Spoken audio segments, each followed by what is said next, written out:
Sana makulong silang lahat at maubos silang lahat. Yun po yung pinakamagandang mangyari sa mga nagnakaw po ng pondo ng gobyerno. It's so deeply entrenched and deeply rooted, and it involves everybody.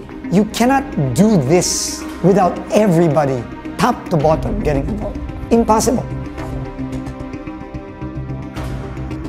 A lot of the projects that I've actually visited, I asked for a plan. The contractor on site can't even show me a simple drawing of a plan. And I said, how is this even possible? How can a project which will cost upwards of 100 million pesos not have a plan? Huwag na po tayo magkunwari. Alam naman ng buong madla na nagkakaraket sa mga proyekto. Kaya sa mga nakikipagsabwatan upang kunin ang pondo ng bayan at nakawin ang kinabukasan ng ating mga mamamayan, mahiya naman kayo sa inyong kapwa Pilipino. This corruption scandal will actually make or break his presidency.